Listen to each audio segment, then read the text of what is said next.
What comes to mind when you hear the words service equity?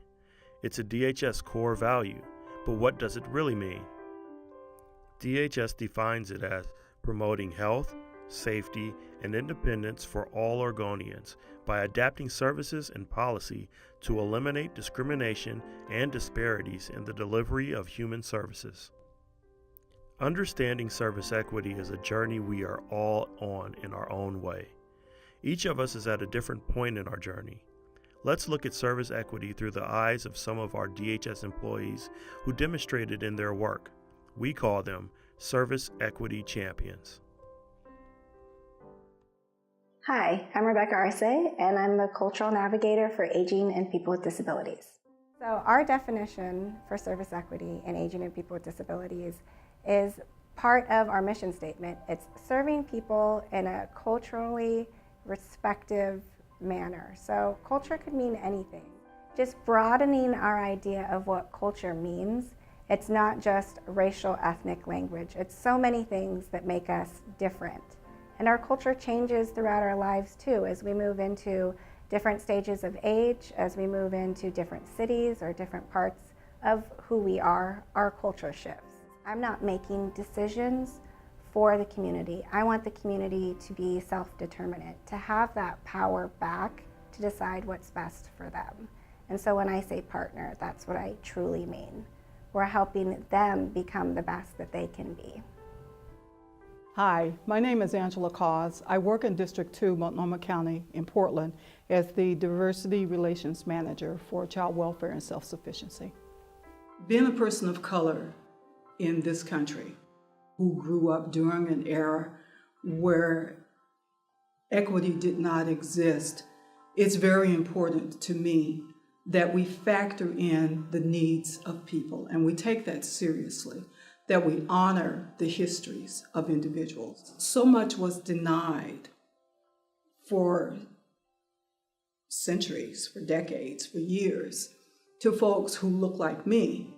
It's important to me that we not forget that history and that we apply it on an everyday basis in every situation to allow folks to have the opportunity to strive, to thrive, to be the best that they can be within their given circumstances and without any judgment around that.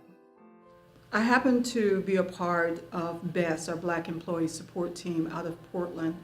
The Black Employee Support Team is a place where we can come together and give each other mutual support and talk about issues that are related to being a Black employee within this system. And part of service equity means having people within the system that look like the populations that you're reaching out to. In order to do that, you need to have some effort given to staff retention and support. And I think that BEST as an ERG speaks to that. It allows a place where we can promote the professional development of one another and give each other support in our professional growth within the agency. Hey, I'm Becky Brown and I work at HSB. An office specialist. I have a service animal. His job is for him to be a divider between me and you. Snoopy also alerts me when there's a lot of ruckus going on and he knows my anxieties are catching up to me, that he's allowed to bark one time, and that's his alert to me to move on to a safer area. Since Snoopy's been able to come to work with me, VA has taken me off a lot of my medicines because he is enough to keep me calmed down and to keep me focused. If you seriously have an issue and you need the help, then that's your right so that you can do your job and be employed. If you think that you need your desk rearranged or whatever it is, ask.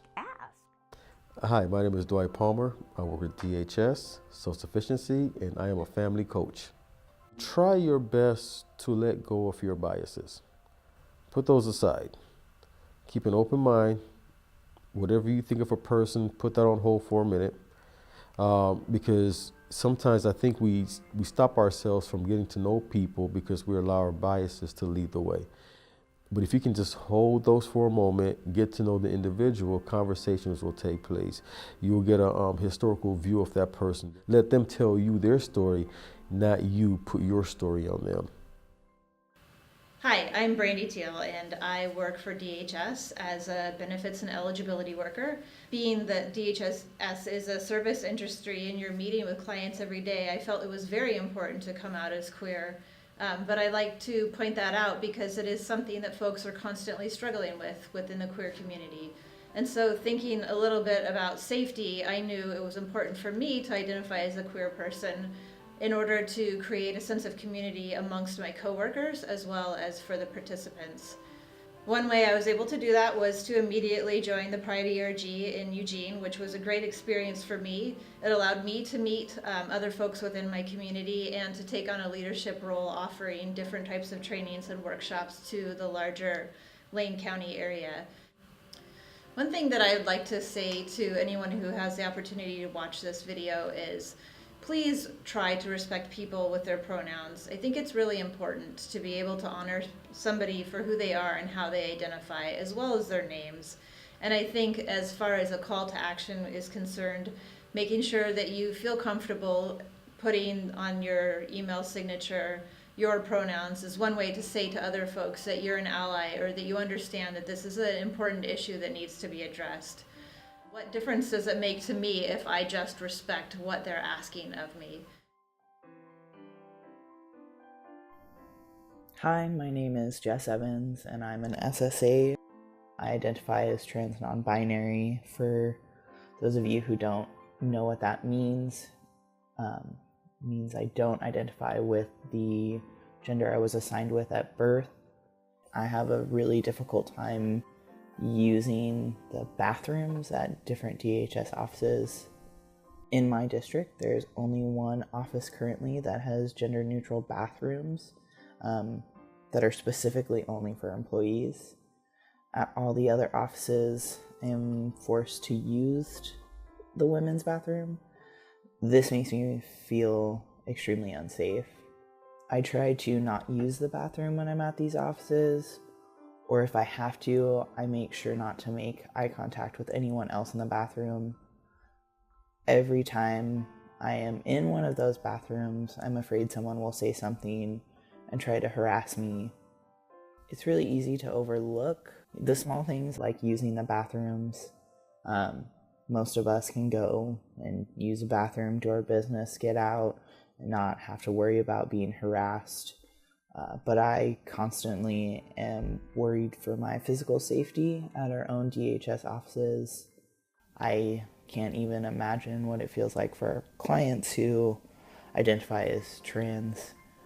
I at least have the safety of knowing that our employees, well, some of them have my back, and our clients don't have that reassurance as I do.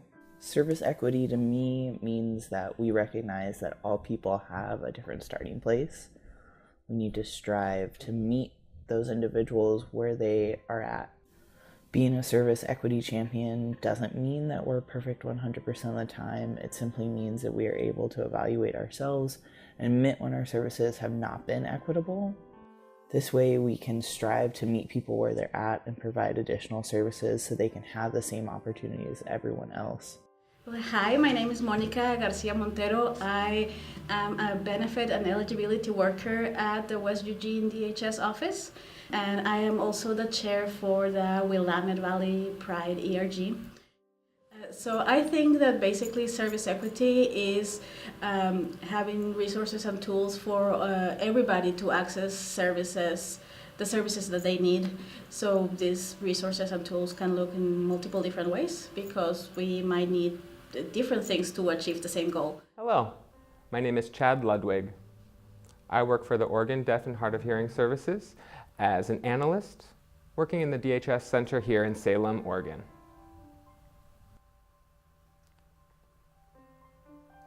Collaboration is key. My role and responsibility as a state employee is to strengthen, collaborate, and build relationships between state and local government and the deaf, deafblind, and hard of hearing, and those with additional disability community.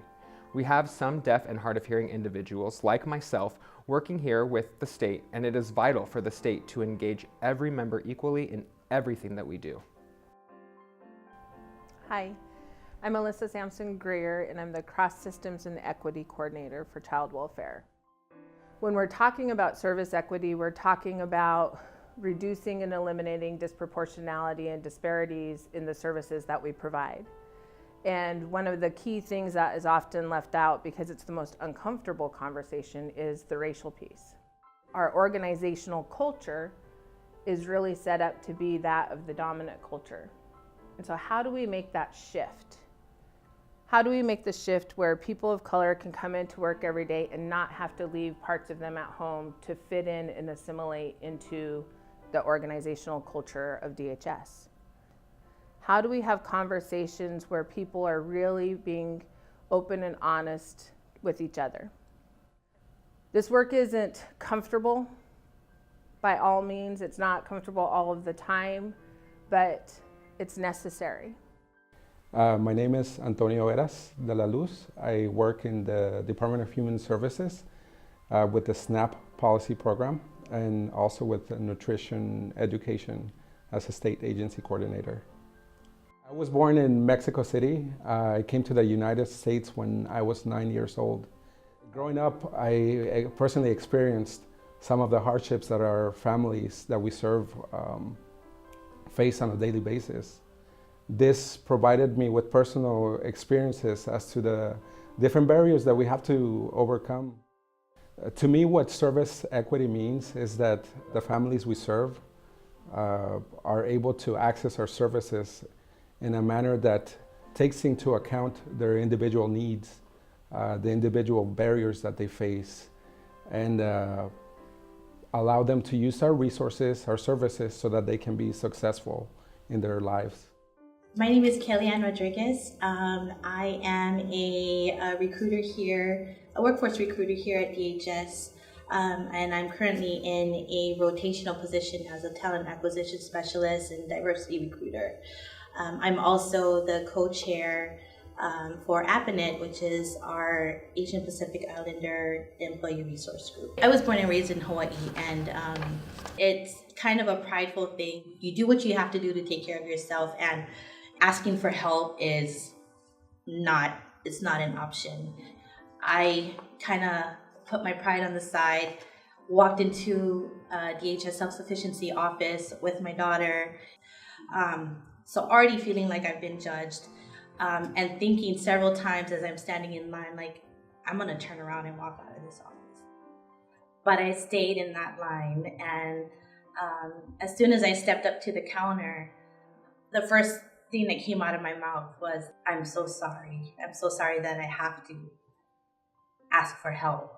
And I just got so emotional. And it was in that moment that I knew that I was gonna do whatever I needed to do to provide for myself and my daughter, especially my daughter. My hope is that every person who walks through our door seeking help, that they are provided the same compassion and care that I received. For the most part, people do have hope and want to see those changes happening, and really have a deep love and concern for the communities, and that it's important for our communities to see that within DHS. They need to see that diversity so that they can find comfort in knowing that, and that there are people who can relate to them and who are who understand their history, their struggles, whether it be culturally or economically. In Hawaii, it's called Malama Pono. We call it Malama Pono, and Malama means to take care of. And Pono is the adjective that means fairly and justly. Take care of yourself, take care of each other, and live Malama Pono. Have you begun your service equity journey yet? Here's an idea. Join other DHS staff committed to collaborating to create and promote a safe, supportive, and inclusive environment that nurtures respect, encourages speaking up against injustice, uses an equity lens, and helps people find resources. Ready to continue your service equity journey? Go to the Office of Equity and Multicultural Services website to reach out to an employee resource group or diversity committee that interests you. Find more ideas for action, or imagine your own next step towards service equity. Welcome to the journey.